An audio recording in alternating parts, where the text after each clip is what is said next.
I'm glad you're here at Beyond 60 Stories, where every life has a story to tell.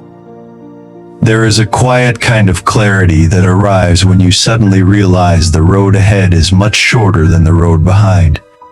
It does not come with drama or fear. It comes softly, almost like a fog lifting after a long night. And for the first time you begin to see life as it truly is, not as you were told it should be. When you are young, everything feels loud. Your days are filled with expectations, comparisons, and invisible rules about what you should care about.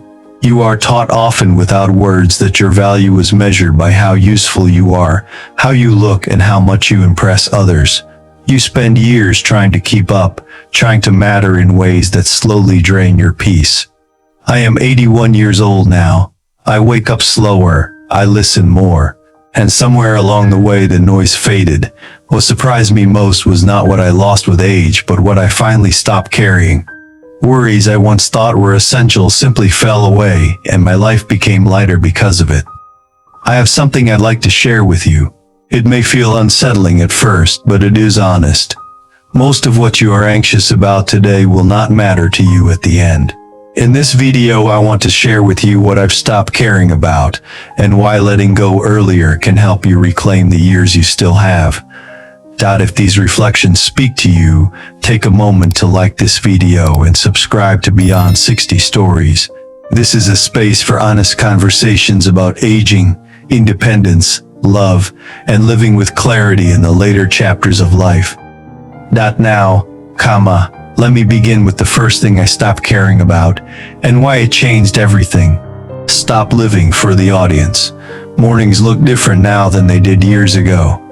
The day starts slower, with light coming through the window. A cup of coffee held a little longer, and the sound of a neighbor's lawnmower somewhere down the street. In moments like these, memories surface without being invited. I think about how much energy I once spent being seen, being approved of, being measured not by people I loved, but by a vague crowd I could never quite point to. Neighbors noticing the car in the driveway. Old classmates quietly comparing careers on social media. Even strangers whose opinions somehow felt heavier than they should have. For many of us, especially those who grew up being told to work hard, look respectable, and not fall behind, this kind of pressure became normal. You learned early that eyes were always on you even when no one said a word. Success had to look a certain way. Failure had to be hidden. And somewhere along the line, life turned into a performance with an invisible audience sitting in the dark, always watching, always scoring. What makes this habit so hard to break is that it feels responsible. You tell yourself you're just being careful, just keeping standards, just doing what is expected. But the truth is quieter and more uncomfortable. Living for an audience means never fully resting. It means adjusting your choices not by what feels right in your chest, but by how they might look from the outside. Over time, a constant adjustment drained something essential. By the time I reached 81, something unexpected happened. The audience faded. Many of the people I once worried about were gone from my life.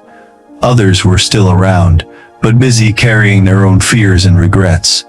The realization came gently, almost embarrassingly simple. The crowd I had been performing for was never as powerful as I imagined. They were just people, unsure and fragile in their own ways, no more qualified to judge a life than I was. On the final day of life, no one wishes they had impressed more strangers. What matters then are the few faces that truly know you, the ones who recognize your voice even in silence. If someone does not know your heart, they do not deserve the authority to price your life. This understanding does not arrive with anger, it arrives with relief. And once you feel it, a deeper question begins to form, one that changes how you see the rest of your years. Perfection is for statues. For a long time, life felt like a project that was never quite finished. There was always something that needed fixing, improving, or polishing before I felt allowed to enjoy where I was. The house needed one more upgrade, the body needed to be healthier, the family needed to look more put together. Even rest felt conditional, something to be earned only after everything else was finally in order. This mindset is deeply familiar to many Americans over 60. We grew up believing progress meant completion, finish school, build a career, raise children the right way, retire responsibly. Somewhere in that sequence, joy became something postponed, placed just beyond reach, waiting patiently for a day when life would finally feel done. The problem is that day never arrives. At 81, the illusion becomes impossible to ignore.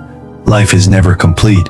There is always a small repair waiting, a mistake from the past that cannot be undone, a regret that resurfaces during quiet moments. Even the mirror tells a story that no longer matches the old expectations. Strangely enough, this is where something softens. The pressure to be flawless loosens its grip, not because things improve, but because the demand itself loses meaning. One afternoon, sitting at the kitchen table with a chipped teacup, this truth landed gently. The crack along the rim had been there for years. That cup had seen conversations, silences, laughter, and difficult news. A perfect cup would belong in a cabinet, untouched, admired from a distance. This one belonged to a lived life, warm, used human. Perfection creates museums. Life creates homes. Statues are flawless, but they are cold and unmoving. Living requires flexibility, patience, and the courage to exist with visible cracks. Waiting to feel complete before allowing happiness only delays the very thing you are hoping for. The longer you wait, the more life quietly passes by. If this reflection feels familiar, take a moment to share your thoughts in the comments. Many of us carry the same quiet pressure without ever naming it. Letting it surface together can be its own kind of relief. The truth is simple, even if it takes decades to accept. Happiness does not arrive after perfection.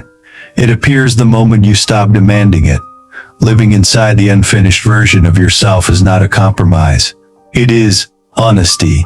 This shift opens the door to another realization, one that reshapes how we remember our past and measure what truly mattered along the way. Your name tag won't follow you. There was a time when my day was shaped by titles. The words printed on a business card mattered more than I wanted to admit. Senior, this director, the right seat at the table, the right introductions. For nearly 40 years, I believed those labels were proof that my life had weight, that I had earned my place, that I was someone worth listening to. That way of thinking was common for people of my generation. Work was not just about how you paid the bills, it was how you explained yourself to the world. You asked someone what they did before you asked who they were. Many of us tied our sense of dignity to productivity, especially in a country that praised being busy as a moral virtue. Slowing down felt dangerous. Losing relevance felt like disappearing. At 81, something becomes painfully clear. No one reads resumes at funerals. Joke titles fade faster than you expect. Career turn into footnotes in the story of a life useful. Yes, necessary of course. Yet they carry almost no weight in what might be called the economy of the soul. What remains is not what you achieved, but how you treated people while achieving it. This realization quietly shifts the spotlight to another burden many older adults carry without realizing it, the memory of failure. Embarrassing moments replayed long after everyone else forgot them. A comment said poorly at work, a deal that collapsed, a relationship that ended badly. These memories follow us like shadows, convincing us they define who we are now. Looking back from this age, those moments appear differently. Failures stop feeling like verdicts and start looking like tuition. They were the price paid for experience, for depth, for understanding. Strangely enough, humor enters the picture. The things that once kept me awake at night now feel small, even ordinary. Most people were never watching as closely as I imagined. Everyone was too busy managing their own insecurities. No one remembers your mistakes as clearly or as long as you do. People remember how you made them feel, especially in moments when power or pressure were involved. Kindness lasts longer than competence. Integrity outlives achievement. Do not trade your character for a title that disappears the moment you leave the room. Names on doors get replaced. Email accounts get deactivated. The way you treated others remains quietly alive in places you may never see. This realization prepares the ground for an even harder letting go, one that challenges how we think about control, security, and the future itself. The future is a wild horse, and stuff becomes weight. For a long time, peace felt like something that could be planned. If I worried enough, prepared enough, saved enough, maybe life would behave. Many people over 60 recognize this habit instantly. You learn it early. Keep a careful calendar. Build a safety net. Think 3 steps ahead. Control becomes a substitute for comfort, especially after you have already seen how quickly things can change.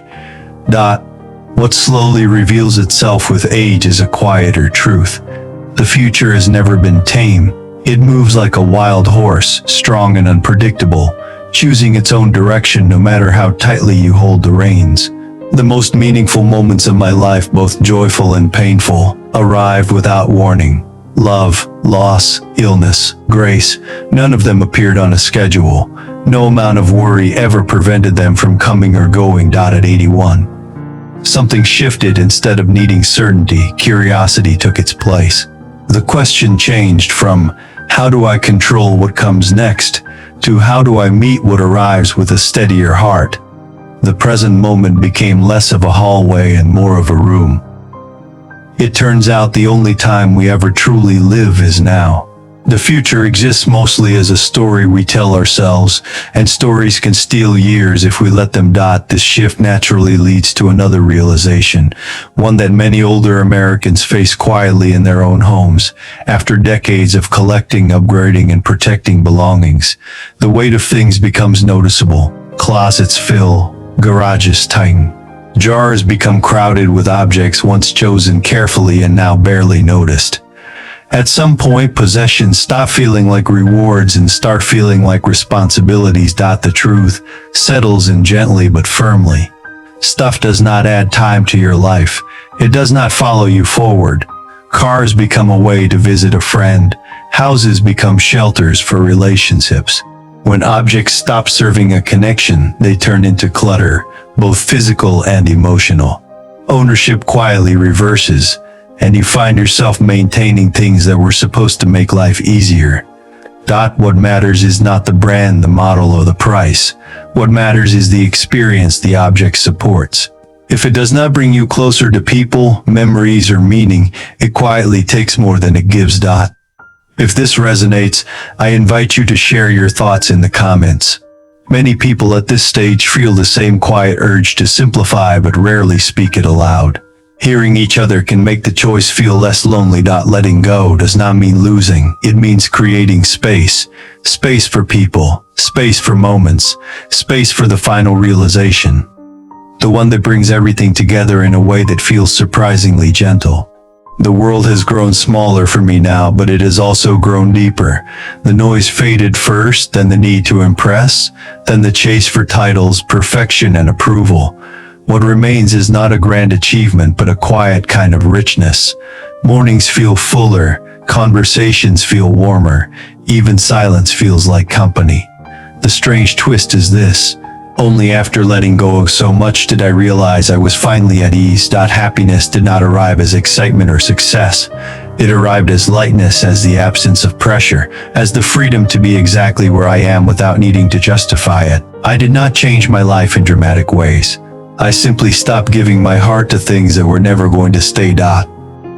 There is one gentle question I return to again and again, especially when something tries to pull at my energy or attention.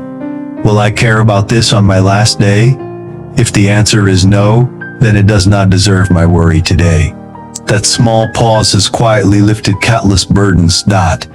If this reflection has spoken to you, take a moment to like this video and subscribe to Beyond 60 Stories. This channel is a place for calm conversations about aging, meaning, and living with intention in the later chapters of life. Let your heart stay with what truly matters: love, laughter, and the quiet beauty of being alive.